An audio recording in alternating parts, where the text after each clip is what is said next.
Estamos apresentando Proqui. Apresentação: Ana Liz Rocha e Cauê Santana.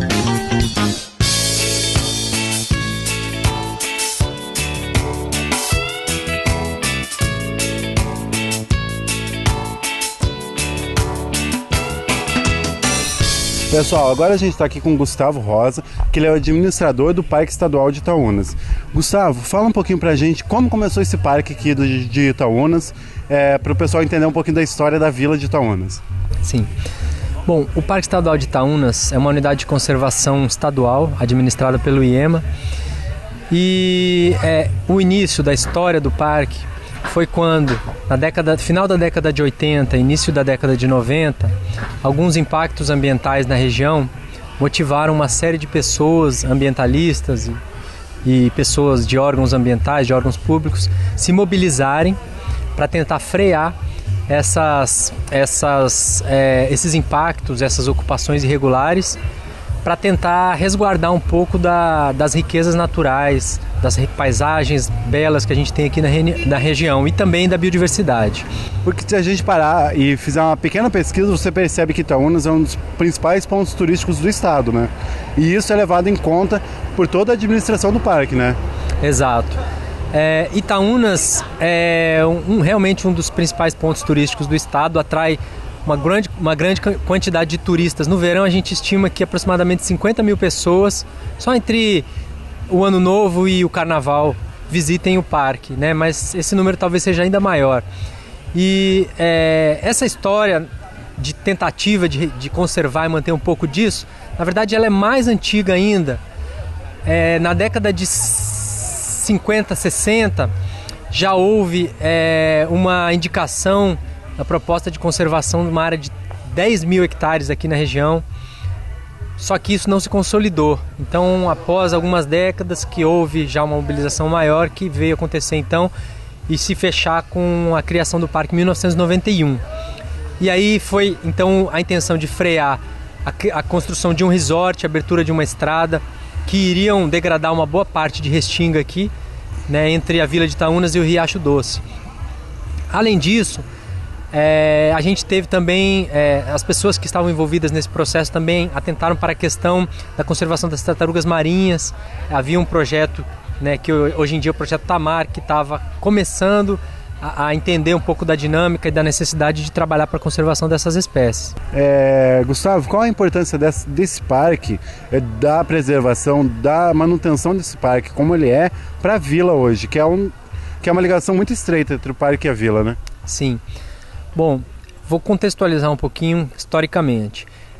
A antiga Vila de Itaúnas não era aqui onde nós estamos agora, ela era do outro lado do rio, onde hoje estão as dunas de Itaúnas. Uhum. Essa vila antiga, ela tinha aproximadamente 400 habitantes e ela foi soterrada completamente pelas areias, principalmente por conta da retirada da vegetação, que possibilitou que o vento transportasse mais areias, e isso foi num processo de 30 anos, entre as décadas de 40 e 70, foi soterrando a Vila Antiga, até que as últimas casas foram abandonadas e as pessoas vieram para morar aqui e construir essa nova vila, ou então foram para outras localidades.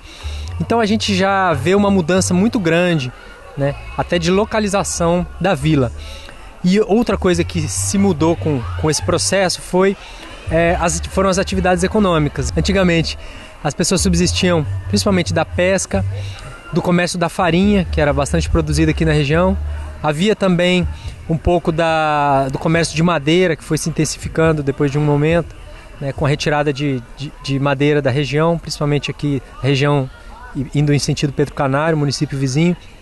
E aí, com toda essa alteração, que de certa forma foi oriunda de um impacto ambiental, de um desastre ecológico, podemos dizer assim, também se perdeu um pouco e se alterou a economia local. E aí foi se modificando e foi o turismo entrando como o eixo central da economia local. Isso também levou algumas décadas para se estabelecer, mas hoje em dia a Vila de Itaúnas, com aproximadamente 1.300 habitantes, e também as vilas, as comunidades do entorno, conseguem sim tirar uma boa parcela da sua renda do turismo, da visitação que acontecem aqui. que esse turismo e essa visitação dependem exclusivamente da manutenção desse parque, né? E a comunidade tem total consciência disso, né? Olha, então o parque ele tem uma parcela importante de contribuição para isso tudo. Obviamente que ele sendo mantido, preservado, com suas características naturais preservadas, sua biodiversidade, ele vai contribuir, e isso sendo bem divulgado vai contribuir para trazer mais turistas. Mas tem um outro aspecto que é muito importante aqui, também atrai o turismo, que é a questão cultural, né? E então a cultura local, através do forró, a gente tem aqui o Festival Nacional de Forró em julho, que traz muita gente. As festividades, como por exemplo a festa de São Benedito e São Sebastião em janeiro, que tem o Ticumbi, o Alardo e outras manifestações culturais que são muito antigas, algumas delas só ocorrem aqui hoje em dia.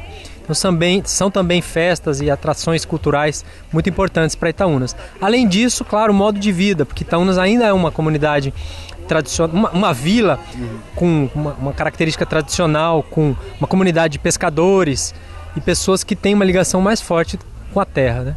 Gustavo, agora a gente já entendeu um pouquinho de como funciona a vila. Eu queria que você fizesse uma análise do evento do EREA Itaúnas que está acontecendo agora, com a comunidade. O que isso trouxe de legal? Qual que é essa troca, que é uma coisa que a gente está frisando muito em todas as entrevistas, que existe uma troca muito grande de quem vem e de quem daqui passa para as pessoas de fora. Como que você vê isso, como para o parque e para a comunidade como um todo, assim? Certo. Bom, o evento, o EREA já começou de uma forma bem diferenciada, né? Quando o pessoal da organização nos procurou para pedir um apoio ao evento, explicar como seria. Na verdade, a gente não teve de primeiro momento uma ideia de como seria. Realmente é um evento bem diferenciado, porque eles buscaram uma integração muito grande com a comunidade, com as comunidades locais, inclusive a comunidade quilombola do Angelim, né? E aí nesse envolvimento, organizando uma série de vivências, atividades com pessoas da comunidade, pessoas que têm um saber muito importante e o qual muitas vezes não é valorizado. Então, por essas questões, o evento realmente trouxe algo muito, muito favorável, eu acho muito relevante para Itaúnas, com essa proposta de trazer uma ligação do participante com a comunidade local, com o saber local. E aí um outro aspecto que eu achei que é um dos mais interessantes de todos e que fico muito feliz de ter sido trazido é a questão de deixar produtos, né?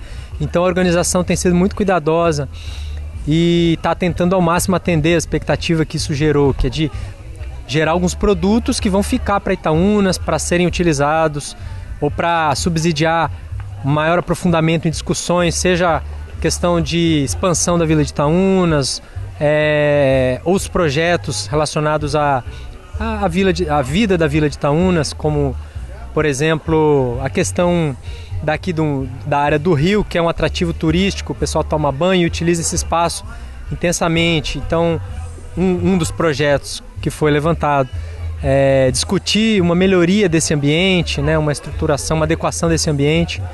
Então, acho que esses dois aspectos, né, o envolvimento, a geração de produtos e o envolvimento da comunidade foram realmente muito ricos. Pessoal, a gente esteve aqui com o Gustavo Rosa, que é o administrador do parque, que deu a visão dele sobre o evento que está acontecendo aqui, que é o EREA Itaúnas 2014.